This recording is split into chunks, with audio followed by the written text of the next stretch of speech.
Media में आरोप ये तरह तरह के लगाए गए कि आपके कई मुकदमे में आप वांछित हैं, आप वीआईपी सुरक्षा लेके चलते हैं, प्रोटोकॉल के विपरीत आप चलते हैं और काफी रिवादी छवि के हैं, लोगों से पैसा लेके काम कराने के नाम पे लेते हैं। क्या है सच्चाई?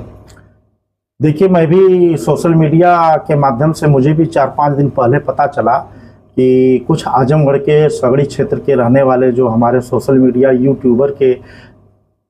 2 लोग हैं और वो लोग जो है बिना किसी आधार का और बिना किसी घटना कारित हुए भी किसी के प्रभाव में आके मनगढ़ंत कहानी बना के अपना चैनल की मान्यता बढ़ाने के लिए, अपना टीआरपी बढ़ाने के लिए मेरे नाम से गलत जो है प्रचार कर रहे हैं। गलत सोशल मीडिया पर जो है वक्तव्यों का दिखाया जा रहा है जो एकदम निराधार है। आप लोग को मैं ये भी बताना चाहूँगा कि साल भर पहले अब मेरे ऊपर 2 एफआईआर की गई, एक जून में की गई, एक जुलाई में की गई। जो जून में की गई उसमें कोई एविडेंस नहीं था। एफआईआर होने के पश्चात मैं बार बार कहता रहा सोशल मीडिया के माध्यम से, प्रेस कॉन्फ्रेंस के माध्यम से कि इसकी जांच करा लिया जाए, अगर इसमें एविडेंस है मेरे विरुद्ध तो मैं जेल जाने के लिए तैयार हूं। लेकिन आज तक उसमें कोई एविडेंस नहीं मिला और हाई कोर्ट ने उस मामले को लेके रोक लगा दिए कि बिना एविडेंस का कोई मुकदमा नहीं चल सकता। और जो 1 महीने बाद मुकदमा किया गया, हमारे पड़ोसी हमारे ही समाज के हैं जो वर्तमान में भारतीय जनता पार्टी के विधायक हैं श्री रामविलास चौहान जी, उन्होंने यह कहते हुए मेरे ऊपर एफआईआर पंजीत कराया, मेरे भाई के ऊपर, कि यह लोग मेरे नाम का दुरुपयोग करते हैं, मेरा नाम लेके अधिकारियों से बात करते हैं अपने नंबर से। एफआईआर जब हो गई तो मुझे जब पता चला तो मैं जो है विवेचक महोदय से कहा और यहाँ के लोकल एडमिनिस्ट्रेशन से मैंने बात किया कि यदि मैंने किसी को अपने नंबर से किसी भी प्रकार का धमकी दिया है, किसी का नाम बदल के बात किया हूं, तो वह नंबर मेरा उजागर किया जाए और जिस व्यक्ति को मैंने फोन किया है उसका नंबर उजागर किया जाए। आज 1 साल हो गया उस एफआईआर को कराए हुए माननीय रामविलास विधायक द्वारा, लेकिन आज तक न्यायालय में साक्ष्य नहीं दे पाए, न ही चार्जशीट जो है न्यायालय में कॉग्निजेंस भी नहीं ली गई है, अर्थात संज्ञान में भी नहीं ली गई है। अब उससे वो जो है बौखला के, क्योंकि मुझको बीच में कुछ लोकल लोगों के यहाँ भेजे, लोकल लोगों के माध्यम से मेरे पास भेजा गया कि आप सुलह कर लो, आप अपना काम देखो, मैं अपना काम देखूं। मैं कहा सुलह किस बात की होगी, आपने तो मेरे खिलाफ जो है बिना साक्ष्य का फर्जी एफआईआर करा दिया, तो आइए कोर्ट में लड़िए, अगर आप सही है तो मैं जेल जाऊंगा, अगर आप सही नहीं है तो आपके ऊपर कार्रवाई की जाएगी। उससे भयभीत होके उस ऑडियो को, उस समय इन्होंने जो ऑडियो मनगढ़ंत तरीके से, फर्जी तरीके से बनाए थे, उस ऑडियो को आज अपने लोगों के माध्यम से ये उसको सोशल मीडिया के माध्यम से वायरल करके मेरी छवि को धूमिल करने का काम किया जा रहा है। क्योंकि पिछले 2 महीने से पहले मुझे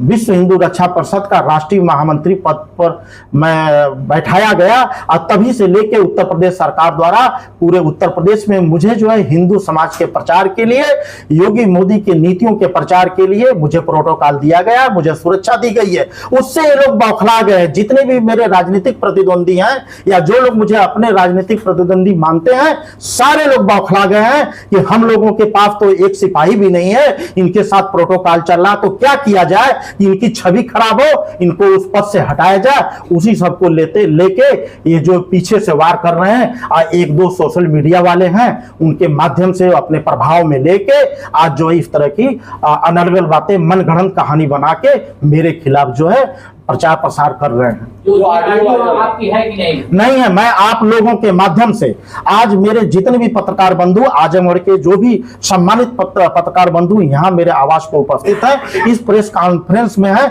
मैं सबसे हाथ जोड़ के विनती करता हूं कि उस ऑडियो का लैबोरेटरी जांच हो। मैं सीबीआई की मांग करता हूं कि सीबीआई से इसकी जांच कराया जाए। अगर मेरी ऑडियो है, अब मेरे नंबर से फोन गया है और मेरा वक्तव्य है, तो मेरे ऊपर सुसंगत धाराओं में पुनः एफआईआर करके मुझे न्यायिक हिरासत में भेजने का काम किया जाए। यदि ऐसा नहीं है तो जो आदमी ऐसा षड्यंत्र कर रहा है, एक संवैधानिक पद पर रहते हुए, एक वर्तमान सरकार जो भारतीय जनता पार्टी जो है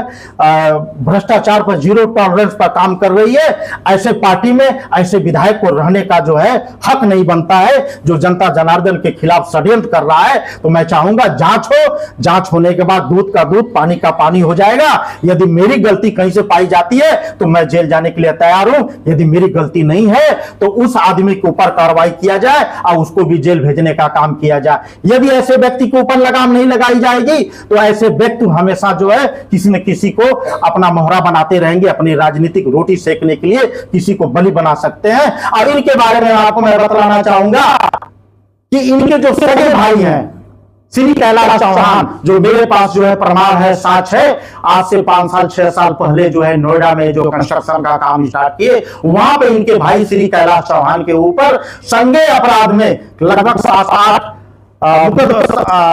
धाराओं में लगभग कई मुकदमों में इनके ऊपर एफआईआर पंजीकृत है। वहां गौतम बुद्ध नगर की वहां से पुलिस आती है, यहां से खाली लौट जाती है। और मैं चाहूंगा कि उनकी भी जांच हो। मेरे पास प्रमाण है, गौतम बुद्ध नगर के भिन्न भिन्न थानाओं में एफआईआर पंजीकृत है और सब जितने भी एफआईआर पंजीकृत है सब संज्ञेय अपराध में पंजीकृत की गए है। और इनका लड़का यहाँ पर छुप के रहता है, शासन प्रशासन को धोखा दे रहा है, सीधे कहता है कि मेरे पिताजी पूर्व राज्यपाल रह चुके हैं, मेरा भाई वर्तमान में जो है विधायक है, मेरा कोई कुछ नहीं बिगाड़ पाएगा। और हमारे गांव में कुछ व्यक्तियों की इनके द्वारा जमीन भी कब्जा किया जा रहा था और इसलिए मैंने, वो लोग जब मेरे पास भाग के आए तो मैंने उनको विधि पूर्वक न्याय दिलाने के लिए जब मैंने लड़ाई लड़ने लगा तो उससे भी परेशान होके, उससे भी गुस्सा होके, क्रोधित होके ये मेरे ऊपर इस तरह का षड्यंत्र रचा जा रहा है। आप सभी आप लोग के चैनल के माध्यम से जितने भी हमारी जनता जनार्दन उत्तर प्रदेश की चाहे आजमगढ़ जिले की जो भी देख रही है, आप सभी लोग से करबद्ध मेरा निवेदन है कि आप मेरे अगर परिचित हैं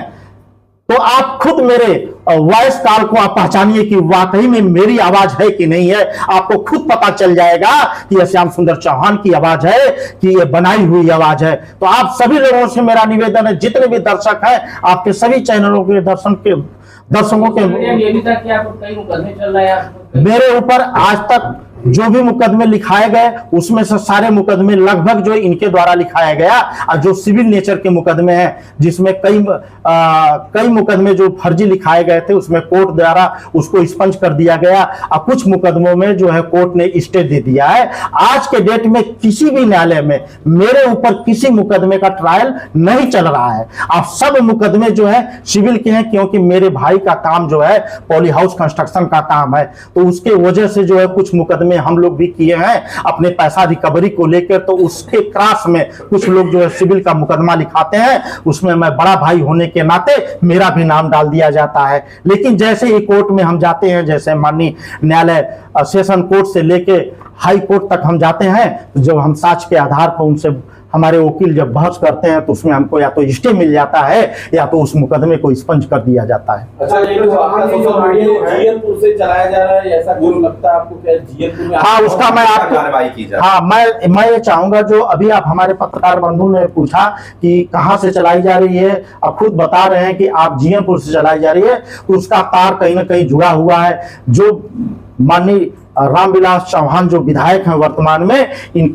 इनकी जो है इनकी बुआ का जो घर है जीएनपुर के बगल में है, कैजड़ा गांव में है, वहां का इनके जो बुआ का लड़का है, वो जो भी सोशल मीडिया के 2 लोग चिन्हित किए गए हैं उन लोगों के साथ उठना बैठना है और उनके माध्यम से वो चलाया जाता है और वो सबसे पहले वही शेयर करता है। इनके जानने वाले जितने लोग हैं जगह जगह स्टंट कर रहे हैं हमको बदनाम करने के लिए, हमारी छवि को खराब करने के लिए, क्योंकि मेरा प्रतिदिन जो है जनाधार बढ़ता जा रहा है। मैं अपने समाज से लेकर सब समाज में काम करता हूं और मैं भारतीय जनता पार्टी की नीतियों का प्रचार प्रसार के साथ साथ हिंदू धर्म के पर मैं काम कर रहा हूं। हिंदू राष्ट्र बनाने की तरफ हम लोग अग्रसित हैं। हम लोग की परिकल्पना है कि हिंदू राष्ट्र बने।